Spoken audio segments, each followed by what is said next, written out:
வணக்கம். அரசாங்கத்துக்கு நெருக்கடியை கொடுக்கறதுக்காக நீர்கொழும்பு மற்றும் மகர சிறைச்சாலைகளில் நடந்த சம்பவங்களுக்கு பிறகு அது சுயாதீனமாக நடக்கலை, உள்ளுக்கு இருந்து ஒன்றும் நடக்கலை, எல்லாம் வெளியே இருந்து ஆர்கனைஸ் பண்ணப்பட்டு உள்ளுக்கு இருக்கிற தங்கட பழைய ஆக்களால் கோலபாளையமாரை பயன்படுத்தி அந்த குழப்பங்களை உருவாக்கி அங்கே எல்லாம் எரிச்சு பிரச்சனை பண்ணி மக்களின் வரி பணத்தில் அதை மீண்டும் செய்கிற அளவுக்கு போயிருக்கு. இப்போ நேத்திரவு, அதாவது 7ஆம் தேதி இரவு ஒரு 10 மணிக்கு பிறகு வெளிக்கடையில் ஒரு பிரச்சனை ஆரம்பிச்சிருக்கு.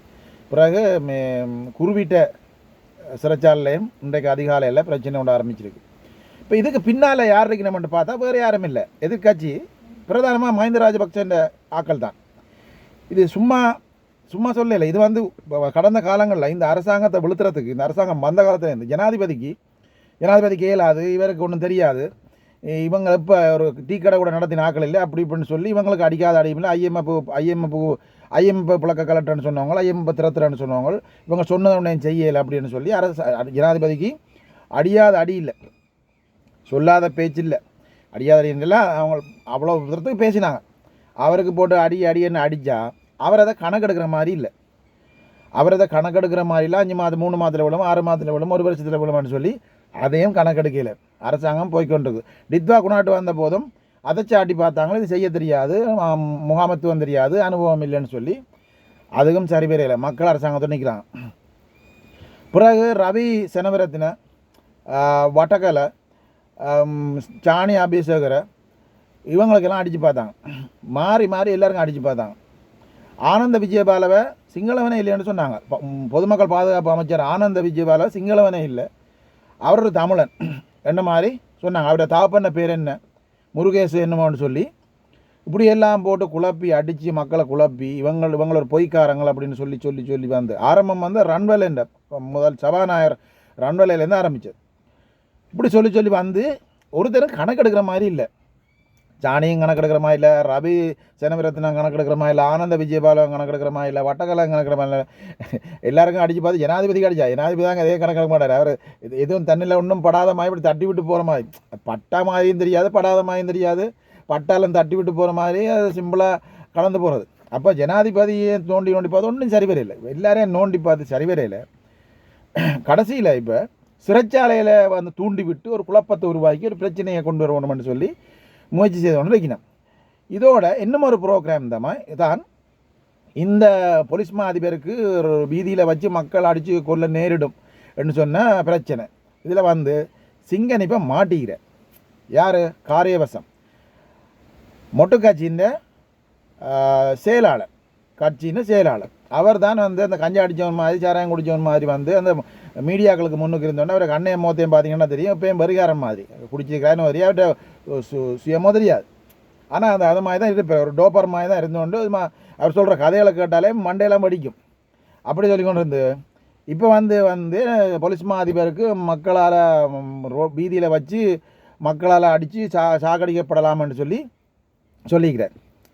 இதுக்கு என்ன காரணம்ண்டா, இவ்வளோ காலமாக அவங்க இந்த அரசாங்கம் இந்த பங்கள் பெரிய ஒரு ஆக்களாக இருந்தவங்க அந்த நாட்டில், பெரிய கட்சி மஹிந்த ராஜபக்ச, இப்படி கோட்டாபய ராஜபக்ச, பஜில் ராஜபக்ச சொன்னாலே ஒரு ஆடுற அளவுக்கு இருந்தது. அவங்களோட இஷ்டப்படி ஆடினாங்க, அவங்களோட இஷ்டப்படி பாதுகாப்பு போலீஸாரை பயன்படுத்தினாங்க, ஆர்மியை பயன்படுத்தினாங்க, பொது சொத்துக்களை பயன்படுத்தினாங்க, தங்களோட மந்திரி பதவிகளை பயன்படுத்தினாங்க, வாகனங்களை பயன்படுத்தினாங்க, நாட்டில் கேட்கப்படுற ஆகலாம் அவங்களெல்லாம் செய்துன்னு வந்தோம். இப்போ அவங்களுக்கு ஒரு அடி ஒன்று போட்டு வெளியே திறத்தினது மட்டும் இல்லாமல் தேர்தலையும் முறையான அடியை போட்டு 2.5 வீதத்துக்கு இறக்கி மானக்கெடுத்தி வச்சிருக்கு. அவன் யாருமே பார்லிமெண்ட்டுக்கு தேர்தல் மூலம் வரையலாம் போச்சு. தேசிய பட்டியலில் ராஜபக்ச நாமல் மட்டும் வந்திருக்கு. இப்போ உங்களுக்கு பெரிய வெக்கம், அது தாங்க முடியாத துயரம், துன்பம், இதை ஏற்றுக்கொள்ள இல்லாமல் கிடக்கு அவங்களுக்கு. இது ஏற்றுக்கொள்ள இல்லாமல் இப்போ இந்தியாவில் பார்த்தீங்கன்னு சொன்னால் அந்த விஜய் வந்த பிறகு எங்களோட சீமான் கூட விஜய் தாக்கி கொண்டு இருக்கிறார். அங்கே திராவிட முன்னேற்ற கழகம் ஏடிஎம்கேம் டிஎம்கேம் விஜயை தாக்கி கொண்டிருக்காங்க. அவங்களுக்கு ஏற்றுக்கொள்ள இல்லாமல் கூட தங்களோட தோல்வியை அதே மாதிரி தான் நிச்சயம் இவங்களுக்கு ஏற்றுக்கொள்ள இல்லாமல் இருக்குது. இப்போ நாமல் ராஜபக்சே என்ன 29ஆம் ஆண்டு ஜனாதிபதி ஆகணும்னு சொன்னால் ஏதாவது செய்தே ஆகணும், இந்த இவங்களை விழுத்தியே ஆகணும். அடியடைன்னு அடித்து கடைசியில் எல்லா இடத்தையும் கொத்தி இப்போ போலீஸ் மா அதிபர் இவங்க பார்த்தாங்க, சுற்றி எல்லாம் அடிக்கிறதுக்கு எல்லாரும் இவங்க கணக்கெடுக்கிறாங்களே, நாங்கள் இவ்வளோ அடிக்கிறோம், ஒருத்தரும் கணக்கெடுக்கிற மாதிரி தெரியல. யாருக்கு அடித்தா விழுவான் அப்படின்னு யோசிச்சு போட்டு தான் போலீஸ் மா அதிபருக்கு அடித்து பார்ப்போம்னு சொன்னால் அடித்து வலிக்கிட்டோம். போலீஸ் மா அதிபருக்கு அடிக்க வலிக்கிட்டு தான் இப்போ மாட்டிக்கிறான், காரியவசம் வந்து மாட்டிக்கிறேன். இப்போ அவருக்கு நீதிமன்ற அவமதிப்பு அது மரண அச்சுறுத்தல் கேஸ் எல்லாம் அவருக்கு விழப்போகுது. இப்போ இது என்ன பிரச்சனைன்னு சொன்னால், இவங்கள் தங்களோட அதிகாரங்கள் புதை உண்டு போச்சு. அதாவது குழி தோண்டி புதைக்கப்பட்டிருக்கு. தங்களோட அதிகாரங்களை வந்து குழி தோண்டி புதைக்கப்பட்டிருக்கு. ஆகவே இது எப்படி மீட்டெடுக்கிறேன்னு தெரியாமல் அந்த மண்ட குழப்பத்தில் குழம்பிக் கொண்டிருக்கிறாங்க. இப்போ இது இந்த கொல்லப்படுவார் இப்படி ஒரு மரண அச்சுறுத்தலை விடுக்கிறனர் சாதாரண மனுஷன் விட்டுருந்தால் அதை ஏற்றுக்கொள்ளலாம், அது அவனுக்கு தெரியாது, சட்டம் தெரியாது அப்படின்னு சொல்லி. இவர் ஒரு காரியவசம் வந்து ஒரு சட்டத்தரணி. இவர் வந்து முதல்ல இன்னொரு விஷயம் சொல்லணும். இந்த மொட்டுக்காட்சியில் களுத்துறை மாவட்ட எம்பியாக இருந்தவர் வந்து அவர் அந்த சஞ்சீவ் எதிரிமான சொல்கிறார். அவர் மொட்டுக்கட்சியில் நீண்ட கால ஒரு கட்சியின் செயலாளர். அவர் வந்து பாராளுமன்ற உறுப்பினர் இருந்தவர். அவர் ஒரு சட்டத்தரணி அப்படின்னு சொல்லி அவரை இப்படி சொல்லலாமா அப்படின்னு சொல்ல. இங்கே தான் இருக்குது பிரச்சனை. இப்போ சாதாரண ஒரு மனுஷன் இப்படி சொல்லியிருந்தால் அவனுக்கு சட்டம் தெரியாது, அவனுக்கு கதைக்க தெரியாது அப்படின்னு விட்டுருக்கலாம். இப்போ ஒரு உதாரணத்துக்கு சொல்லுவோம், இப்போ முழுமையாக கல்வி முறைப்படி கல்வியை படித்து முடிக்காத வீரவன்சாவை சொல்லலாமே. கல்வியை பாடசாலை போய் முறைப்படி கல்வியை முடிக்காமல் வெளியே போய் ஏபியில் சேர்ந்து எங்களோட இயக்கத்தில் நிறைய பேர் எல்டிடி இயக்கத்திலையும் வந்து நிறைய பேர் இருந்தவங்க முழுமையாக கல்வியை முடிக்காமல் தான் எல்டிடியில் போய் இன்றைக்கி பெரிய சாதனைகள்லாம் படைச்சாங்க. ஆனால் அது வேறு, அது ஒரு கட்டுக்கோப்புகளில் இருந்து செயல்பட்டது. ஆனால் வீரவன்ச போன்றாக்கள் வந்து முழுமையாக கல்வியை பாடசாலை கல்வியை முடிக்காமல் போனாக்கள் சொல்லியிருந்தா அதை ஏற்றுக்கொள்ளலாம், அவருக்கு ஒரு மன்னிப்பு கொடுக்கலாம். அந்த மனுஷனுக்கு தெரியாதப்பா, சட்டம் தெரியாதா, சும்மா வளர்க்கிட்டு இருக்கான் அப்படின்னு சொல்லி. ஆனால் காரியவசம் வந்து இந்த நாட்டின் சிஸ்டத்துக்குள்ளே உள்வாங்கப்பட்டவரால், அதாவது வந்து சட்டத்தரணிகள் வந்து இந்த நாட்டின் சிஸ்டம், நீதிமன்றம், போலீஸ், சட்டத்தரணிகள் இதெல்லாம் வந்து இந்த நாட்டின் சிஸ்டம், அடிப்படை சிஸ்டம். இந்த சிஸ்டத்துக்குள்ள இருக்கிற ஒரு ஆள் இப்படி பேசினா அதை ஏற்றுக்கொள்ளலாமா, அதை மன்னிக்கலாமா? இப்போ சஞ்சீவ் எதிரிமான் சொல்கிற கதையை வந்து நாங்கள் ஏற்றுக்கொள்ளலாமா? இந்த சிஸ்டத்தை பாதுகாக்க வேண்டிய ஆக்கள், இந்த சாதாரண மக்கள் பிளவிட்டால் அந்த மக்களுக்கு சொல்லிக் கொடுத்து, இல்லை இது போல் நீ இப்படி செய்யக்கூடாது, இப்படி போனால் அப்படின்னு சட்டத்தில் இப்படி மாட்டுவேன் அப்படின்னு சொல்ல வேண்டிய ஆக்கள், அப்படியாப்பட்ட ஒரு நபர் இப்படி சொன்னால் அதை ஏற்றுக்கொள்ளலாமா? எப்படி ஏற்றுக்கொள்வது? இவர் வந்து ஒரு சட்டத்தரணி, கட்சி செயலாளருக்கு அப்பாற்பட்டு இவர் ஒரு சட்டத்தரணி, இவருக்கு சட்டம் தெரியும். அப்போ இவர் இப்படி ஒரு மரண அச்சுறுத்தலை விடுக்கிறாருன்னு சொன்னால் அவருக்கு தெரியாமல் அவருக்கு தெரியாது, அவருக்கு நான் சொல்கிற எங்கே போய் முடியுமென்னு தெரியாது அவருக்கு. இந்த சுதீஸ்வர மண்டாராண்டு கோட்டாபாய ராஜபக்ச செயலாளர் இந்த உள்ளுக்கு போயிருக்கார். இப்போ அவரும் இந்த வீரவன்சமாயான் தான். வீரவன்சம் அவரையும் ஒரு கலப்பையில் கட்டி உழுதால் ஒரு ஒரு மனத்தியால் கணக்கில் உழுவாங்க. அவ்வளவுக்கும் மண்டைக்குள்ள ஒன்றுமே இல்லாத கேஸ். இப்போ அவங்கள் வந்து ஒரு தவறு விட்டுருந்தால் அதை மன்னிக்கலாம். அது அவங்க தவறு விட்டாங்களா, அவங்களுக்கு சட்டம் தெரியாது, சும்மா அரசியலுக்காக தங்களோட தோல்வி மனப்பான்மையில் இருந்து கொண்டு தங்கள் பதவியில் இல்லைன்னு சொல்லி ஒரு ஆதங்கத்தில் அபிப்பிராயத்தில் அப்படி சொல்லிட்டாங்களான்னு சொல்லி மன்னிக்கலாம். ஆனால் சாகல காரியவசம் பாராளுமன்ற உறுப்பினர், முன்னாள் சட்டத்தரணி, ஒரு கட்சியில் நீண்டகால செயலாளர், பிரதான ஆட்சியில் இருந்த ஒரு பிரதான கட்சியின் செயலாளர், என்ன பொசிஷன் அவருக்கு சொல்லலாம். அப்போ ஒரு முக்கியமான ஒரு ஆள் இப்படி சொல்கிறாருன்னு போட்டு நாங்கள் அவர் தெரியாமல் சொல்லிட்டாருன்னு சொல்லி சஞ்சீவ சொன்னோன்னே அதை மக்களை ஏற்றுக்கொள்ளலாமா? இல்லாட்டி நீதிமன்றம் ஏற்றுக்கொள்ளுமா? இவர் சாதாரண ஆளா? இவர் ஒரு சாதாரண ஆளுன்னா பிரச்சனை இல்லை. இவர் சாதாரண ஆக்களுக்கு அப்பாற்பட்ட ஆள். அப்போ இவர் சொல்கிற கதையை மக்களும் நீதிமன்றமும் இல்லை அவர் பாவம் தெரியாமல் செய்துட்டாருன்னு சொல்லி ஏற்றுக்கொண்டு மன்னிக்கிற அளவுக்கு சொன்னால் அப்போ இந்த நீதித்துறை இந்த சட்டங்கள் என்னதுக்கு இந்த நாட்டில்? இதையே ஒரு தமிழன், இதையே ஒரு முஸ்லீம் பேசியிருந்தா இன்றைக்கி என்ன இவ்வளவு தூரம் பேசிக்கொண்டே இந்த ஒரு இந்த பேச்சுவார்த்தையே நடந்து கொண்டு இருக்காது, இந்த ஒரு டிபேட்டே நடக்காது, இது சம்மந்தமான டிபேட்டே வராது. இப்போ நாங்களெல்லாம் பேச வேண்டிய அவசியமே இருக்காது. ஏன்னா தூக்கி உள்ளுக்கு வச்சு இப்போ மிதிச்சிருப்பாங்க. இப்படி ஒரு அச்சுறுத்தலை போலீஸ் அதிபருக்கு எதிராக விட்டால் தூக்கி உள்ளுக்கு வச்சு மிதிச்சிருப்பாங்க. ஆனால் காரியவசம் செய்தோன்னா அவருக்கு அது நியாயப்படுத்துகிறாங்க. அவங்களோட கட்சியில் இருக்கிறவங்கள அந்த எதிர்கட்சியில் இருக்கிற மற்றவை எல்லாம் வந்து நியாயப்படுத்தி கொண்டு இருக்கணும். அப்போ எந்த அளவுக்கு இருக்குன்னு பாருங்கள். இந்த நாட்டில் இதுதான் ஒரு சிறுபான்மை மக்களுக்கு இந்த நாட்டில் வந்து சுதந்திரம் இல்லைன்னு சொல்கிறது. இப்போ பேச்சு சுதந்திரம் இருக்குன்னு சொன்னால் அது முழுமையாக இல்லை. இப்போ எங்களுக்கு கூட இப்போ நாங்கள் கூட முழுமையாக பேசலாது. எங்களுக்கு எவ்வளோ விஷயங்கள் தெரியுமா, நான் எல்லாத்தையும் பேசலாது. நாங்களும் ஃபில்டர் பண்ணி தான் பேசுகிறோம். என்றால் இந்த நாட்டில் எங்களுக்கு சுதந்திரம் இல்லை, முழுமையான சுதந்திரம் இல்லை. 100% சிங்கள மக்களுக்கு சுதந்திரம் இல்லை. ஆனால் சிங்கள மக்களுக்கே இப்போ சுதந்திரம் இல்லை தான். இந்த அரசாங்கம் வந்து அவரோட பரவாயில்ல, சிங்கள மக்களுக்கே முழுமையான சுதந்திரம் இல்லை தான். ஆனால் இவங்கள் பேசினா மட்டும் அதை டிபேட் ஆகி அவையை வந்து நிரபராதி, அவர் ஒன்றும் தெரியாது அப்படின்னு சொல்கிற அளவுக்கு போயிட்டு, இதே சிறுபான்மை மக்களாகிய நாங்கள் எங்களோட சட்டத்திறனிகள், எங்களோட அரசியல்வாதிகள், எங்களோட ஒரு மரணாச்சரியத்தில் போலீஸ் மாதிபருக்கு இதில் விட்டால் என்ன நடந்திருக்குமே? இப்போ தூக்கி எந்த விதமாக விசாரணை இல்லாமல் எத்தனை மணிக்குனாலும், ராவு 12 மணிக்குனாலும் 1 மணிக்குனாலும் வீடு விழுந்து உடைச்சி தூக்கி கொண்டு போயிருப்பாங்க. உங்களுக்கு தெரியும் ரிஷாத் பதினா அந்த ஈஸ்ட் அட்டாக் கேஸில் தூக்கின விதம். இப்போ நிறைய பேர் அந்த மாதிரி சிறுபான்மையினா கிள்ளுக்கீரை டக்குன்னு தூக்கி கொண்டே உள்ளுக்கு போட்டு விடுறது, உள்ளுக்கு போட்டு இல்லாத குற்றச்சாட்டுலாம் போட்டு அடைச்சி வச்சு கொண்டு அவை சொல்கிறது தான் சரி, அவை சொல்கிறது தான் நியாயம், அவை சொல்கிறது தான் சட்டம், அவை எழுதினதான் கோட்பாடு என்ன மாதிரி தான் நிலைமை போய் கொண்டிருந்த விவகாரம். இப்போ இந்த அரசாங்கம் வந்தா பிறகு இப்போ வைக்க சிக்கல் வந்துட்டு, இப்போ இந்த பேசின மாட்ட போகிறேன், இப்போ உள்ளுக்கு போக போகிறேன், இப்போ இவர் எப்படியே நீதிமன்றத்துக்கு போக போகிறேன். நீதிமன்றத்தில் மிச்ச விஷயம் நாங்கள் பார்க்கணும், என்ன நடக்க போகுது. இவர் நீதிமன்றத்துக்கு கொண்டு போக போகிறாங்க, இப்போ என்ன நடக்க போகுதுன்னு பார்க்கணும். ஆனால் இதே எங்களுக்கு தமிழ் சிறுபான்மை மக்களாக இருந்திருந்தா எந்த விதமான நீதிமன்றத்துக்கு போக மாட்டாங்க, ராவோட தூக்கிப்பாங்க. இதான் நடந்திருக்கும். இப்போ போலீஸ் மா அதிபர் வந்து தவறு செய்கிறாருன்னு வைப்போம் ஒரு உதாரணத்துக்கு. ஏன்னா ஏற்கனவே இருந்த போலீஸ் மா அதிபருக்கு உங்களுக்கு தெரியும், தேசபந்து எல்லாம் அவர் வந்து அப்போ இந்த அரசாங்கத்துக்கு என்னென்ன வேணுமோ அது எல்லாத்தையும் செய்து கொண்டு வந்தவர். சரியான விஷயங்கள் இல்லை, மக்களை ஏற்றுக்கொள்கிற விஷயங்களை அவர் செய்திருந்தால் அவருக்கு ஹெல்மெட்டால் அரகால காலத்தில் ரோட்டில் வச்சு அடிக்க மாட்டாங்க. அவருக்கு ஹெல்மெட்டால் அடித்தவங்களை அவர் டிஐஜியாக இருக்கு. இப்போ சிடி விக்ரமரத்னா அப்படி தான் முன்னுக்கு இருந்த அரசாங்கத்தில் அவை என்ற சொல்லுக்கு எல்லாத்துக்கும் தலையாட்டி கடைசியில் அவர் தன்னை அதை அழிச்சு கொண்டார். பூஜிதி ஆஜான்ஸ்தான் அப்படி தான் ரணில்ட சொல்ல கேட்டுக்கொண்டா கிதச்சி கட்சி இருந்தது, தனக்கு ரணில் இருக்கிறார், தனக்கு யாரும் தேவையில்லை, தான் நினைச்சதை செய்யலாம்னு சொல்லி அவர் ஆடித்தான். அவர் நல்ல மனுஷன், ஆனால் அவரும் இன்றைக்கு இந்த நிலைமைக்கு ஆகிக்கிறார். ஆனால் அவை வந்து இந்த அரசாங்கங்களில் இருந்து தவறு செய்து தான் அந்த நிலைமைக்கு போனவர். ஆனால் இந்த போலீஸ் மாதிபர் என்ன தவறு செய்தார்? சரி, அவர் தவறு செய்தான்னு வைங்களேன், தவறு செய்யறா அதுக்கு ஒரு முறை இருக்குது, போலீஸ் கமிஷன் இருக்குது. போலீஸ் கமிஷனில் போய் முறையிடணும். இல்லாட்டி போலீஸ் கமிஷனும் போக தேவையில்லை, முதல்ல போய் பொதுமக்கள் பாதுகாப்பு பிரதி அமைச்சர், பொது பாதுகாப்பு அமைச்சரில் போலீஸ் அமைதின்னு சொல்லுவாங்க சிங்களத்தில், அவர்கிட்ட போய் முறையிடணும். இப்படி போலீஸ் அதிபர் குற்றச்சாட்டு இருக்குது, இது இந்த மாதிரி போனால் அப்படி சிக்கல் வரும், மக்கள் எதிர்ப்பு வரும் அப்படின்னு சொல்லணும். அவங்கள அதுக்கு நடவடிக்கை எடுக்கணும். இல்லை நீங்கள் பாதுகாப்பு அமைச்சர் ஜனாதிபதிக்கு போய் சொல்லணும். ஜனாதிபதி அதை கண்டுக்காமல் இருந்தால் நீங்கள் நேற்று போலீஸ் கமிஷனுக்கு நேரடியாக போகணும். போலீஸ் கமிஷனுக்கு போய் இவற்ற குற்றச்சாட்டு என்ன இது எல்லாத்தையும் நீங்கள் அடுக்கி வைக்கணும், அங்கே போய் சொல்லணும். அங்கே போய் சொல்லிக்க அவங்கள நடவடிக்கை எடுக்கலைன்னு சொன்னால், அவங்க இப்போ அவரில் குற்றச்சாட்டு இருக்குது, அசம்பந்தமாக இருக்கிறாங்க, நடவடிக்கை எடுக்கையில் தட்டி விடுறாங்க, தங்களுக்கு பக்கச்சார்பாக நடத்துக்கொள்கிறாங்க என்று சொல்லி அதை ப்ரூவாக அவங்களுக்கு இருக்குன்னு சொன்னால் நீங்கள் நீதிமன்றத்துக்கே போகலாம்.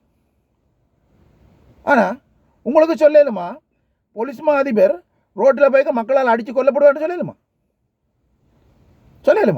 அதுக்கு ஒரு முறை இருக்குது. போலீஸ் அதிபர் தவறு செய்கிறாங்க. இந்த போலீஸ் அதிபருக்கு இது வரைக்கும் நாங்கள் பார்த்த அளவுக்கு அவர் ஒரு தவறும் செய்யலை. அவர் பாதாள குழுக்களோடையும் ஒட்டுவும் இல்லை, உறவும் இல்லை, அவர் போதவஸ்காரங்களோடையும் ஒட்டும் இல்லை, உறவும் இல்லை, அரசாங்கம் சொல்கிற எல்லாத்துக்கும் தாளம் போடையும் இல்லை. இப்போ ஒரு போலீஸ் அதிபர்னு சொன்னால் அரசாங்கத்தோட ரிலேஷன்ஷிப் இருக்கணும், ஒரு நட்பு இருக்கணும். அவர் ஜனாதிபதி சொல்கிறத எதிர்த்துக்கணும் எனக்கு செய்யலான்னு சொல்லலாது.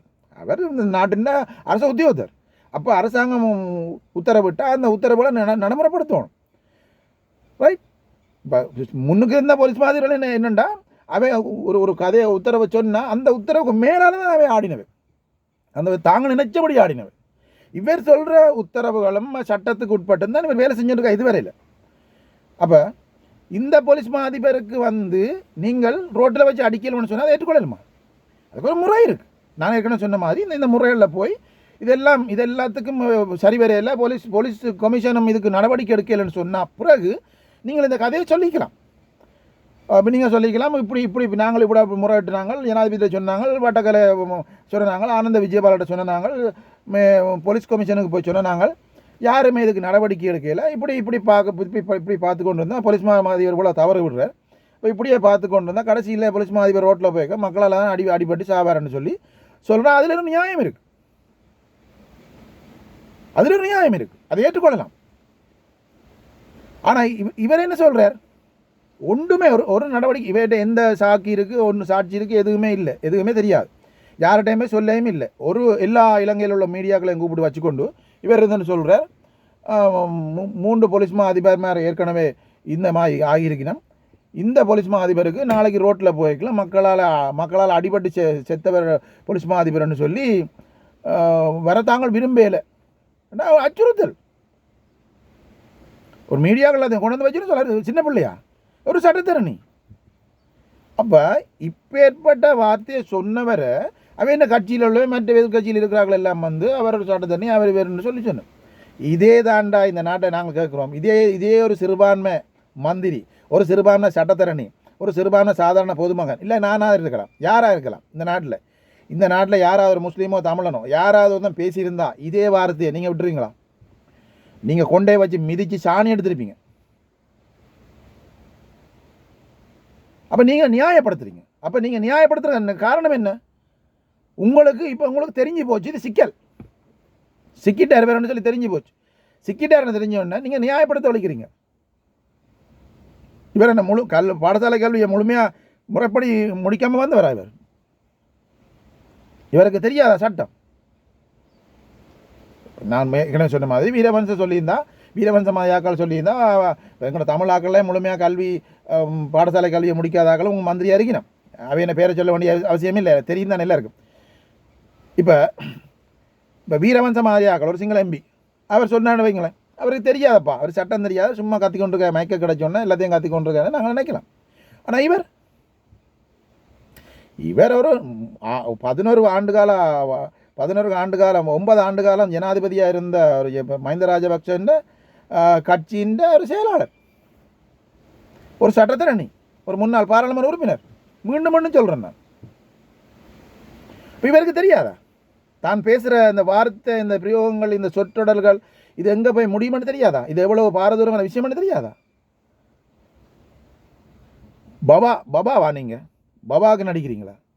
நீங்கள் எல்லாத்தையும் செய்து பார்த்தீங்க. அதான் ஏற்கனவே நான் சொன்ன மாதிரி எல்லா குழப்பங்களையும் செய்து ஜனாதிபதிக்கு அடித்து இவங்களை எல்லாருக்கும் அடித்து கொண்டாந்து இறுதியில் சிறைச்சாலையில் நோண்டி பார்த்து சிறைச்சாலையிலையும் இப்போ ஃபெயிலியராக போகிற மாதிரி அரசாங்கம் அலர்ட் ஆகிருக்கு.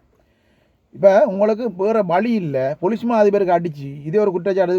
இவங்களுக்கு பிரச்சனை எங்களுக்கு என்னென்னு சொன்னால், இவங்களை நாளாந்தம் ஒவ்வொருத்தரும் போலீஸுக்கும் சிஐடிக்கும் ஊழல் மோசடி குற்றச்சாட்டு ஆணைக்குழுவுக்கும் போய்கொண்டிருக்காங்க, லஞ்ச ஊழல் ஆணைக்குழுக்கும் போய்கொண்டிருக்காங்க. அப்போ இவங்களுக்கு மண்டை குழப்பமாக இருக்குது, மண்டை ப்ரெஷர் இவங்களுக்கு. இப்போ குற்றே குழப்பம். காலையில் எழுப்பினா அவனை பிடிச்சாச்சு, இவரை பிடிச்சாச்சு, அடுத்தது நானோ ஏன்னா அவங்களுக்கு தெரியும் தானே நாங்கள் என்ன எல்லாம் க்ளீனாக நாக்கள் இல்லையே, எல்லாரும் அடித்தாக்கலாம், எல்லாரும் கொள்ளை அடித்தாக்கலாம். அப்போ எல்லாருக்கும் தெரியும், ஆஹா நம்மளை மாட்டிடுவோமோ ஷா இந்த கவனை கொண்டு வர நாளைக்கு என்னையோ அப்படின்னு சொல்லி ஒரு குழப்பம், மண்டை குழப்பத்தில் என்னத்தை கதைக்கிறோம் எதை கதைக்கிறோம்னு தெரியாமல் குழம்பி கொண்டுருக்காங்க. அப்போ உங்களுக்கு ஆட்சி அதிகாரம் கைவிட்டு போன ஒரு கவலை, உங்களுக்கு ஆட்சி அதிகாரம் கைவிட்டு போன ஒரு டிப்ரெஷனில் நீங்கள் இருந்து கொண்டு நீங்கள் எதையும் கதைப்பீங்கள், போலீஸ் மாதிபர் அடித்து கொள்வோம்னு சொல்லுவீங்கள், ஜனாதிபதியை தூக்குவோம்னு சொல்லுவீங்கள், அரசாங்கத்தை விழுத்துவோம்னு சொல்லுவீங்கள். இதெல்லாத்தையும் கேட்டுக்கொண்டு இந்த நாட்டு மக்களும் இந்த சட்டமும் சட்டத்தரணிகளும் மற்ற இந்த போலீஸும் இந்த நீதிமன்றங்களும் பேசாமல் இருக்கும். நீங்கள் பபாக்கள் தானே? அப்போ இந்த நாட்டில் இப்போ தான் சட்டம் ஓரளவுக்கு நடைமுறைக்கு வந்திருக்கு, எல்லாருக்கும் சமமாக, இன்னும் முழுமையாக இல்லை. தமிழ் மக்களோட பக்கத்தில் நாங்கள் நிறைய குறைபாடுகளை காண்றோம், தமிழ் மக்களுக்கு நிறைய குறைபாடு இன்னும் இருந்து கொண்டு இருக்குது. ஆனால் ஓரளவுக்கு சட்டம் சமமாக நடந்து கொண்டிருக்கிற காரணத்தினால இவங்கள் தடுமாறுறாங்க. ஆகவே இந்த அரசாங்கத்தை எப்படியாவது வீட்டுக்கு அனுப்பணும், எப்படியாவது அபகீர்த்தியை உண்டு பண்ணணும்னு சொல்லி சிறைச்சாலையில் குழப்பம், அந்த குழப்பம் இந்த குழப்பம் வளைச்சு குழப்பங்கள் உருவாக்கி கொண்டிருக்காங்க. இது எதுவுமே நடக்க போகிறதில்லை. என்னென்னு சொன்னால், இது ஜேவிபி அரசாங்கம், அது முறையாக ஒழுங்கமைக்கப்பட்ட ஒரு கட்டுக்கோப்புகளில் வளர்த்தெடுக்கப்பட்ட ஒரு கட்டமைப்பு. அந்த கட்டமைப்பில் வந்தவரால் தான் ஜனாதிபதியாக இருக்கிறார். அவங்களோட கூட்டு ஆலோசனை செஞ்சு தான் இந்த முடிவுகளில் எடுக்கிறாங்க, தனிப்பட்ட எந்த முடிவுகளும் இல்லை. ஆகவே இவேண்ட கதைகள், மிரட்டல்கள், பேச்சுக்கள் இது எல்லாமே இனி எடுபடாது. சிறைக்கு போக வேண்டியாக்கெல்லாம் போத்தான் வேணும். அது மஹிந்த ராஜபக்சா இருந்தாலும் யாராக இருந்தாலும் குற்றமண்டா சிறைக்கு போக வேண்டி தான் வரும். ஏன்னா எல்லாரும் போயினும் அதுதான் இப்போ பயத்தில் காரியவசம் பேசினதை யார் இப்படியே விட்டுட மாட்டாங்க என்று சொல்லிப்பா. உதாரணத்துக்கு பாருங்கள், உதயநிதியை தமிழ்நாட்டில் விஜய் தூக்கினவர், அது அவங்களுக்கு செய்ய தெரியாமல் செய்து தான் ஊர்வலமாக கொண்டு போய் ஒரு பேக்கூத்தாடிக்கிறாங்க. ஆனால் அது ஒரு அச்சத்தை கொடுத்துருக்கா அவைக்கு. அதே மாதிரி இங்கே முக்கியமான ஆக்களை தூக்க போகிறாங்க. அந்த அச்சத்தில் தான் ஓடுபடுத்திடுறாங்க. ஆகவே இந்த நாடகம் எல்லாம் சரி வராது. சிறுபான்மை மக்கள் செய்திருந்தால் என்ன நடந்திருக்குமென்னு சொல்லி கொஞ்சம் யோசிச்சு பாருங்க. இந்த சம்பவத்தை இந்த யார் பேசியிருந்தா. ஆனால் இவரை விட்டுருவாங்களா? விட மாட்டாங்க. இவரை தூக்குறதான் இந்த நாட்டில் சட்டம் ஒழுங்கு சரியான முறையில் நடைமுறைப்படுத்தாத்தில் தான் இவ்வளவு அட்டூழியங்களும் அராஜகங்களும் நடந்தறி முடிஞ்சிருக்கு இந்த நாட்டில். இன்னும் இதை அனுமதிக்க இயலாது. ஏன்னா எதிர்கால தலைமுறை, இப்போ எங்களுக்கும் வயசு போயிட்டு எதிர்கால தலைமுறை வந்து நிம்மதியாக அந்த நாட்டில் வாழணும்னு சொன்னால் சட்டத்தை சரியான முறையில் நடைமுறைப்படுத்த போகணும். காரிய விஷயம் இல்லாத அவன் அப்பனை இருந்தாலும் தூக்கி உள்ளுக்கு வைக்கணும். நன்றி, வணக்கம். உங்களோட கருத்துக்களை வெளியிடுங்க.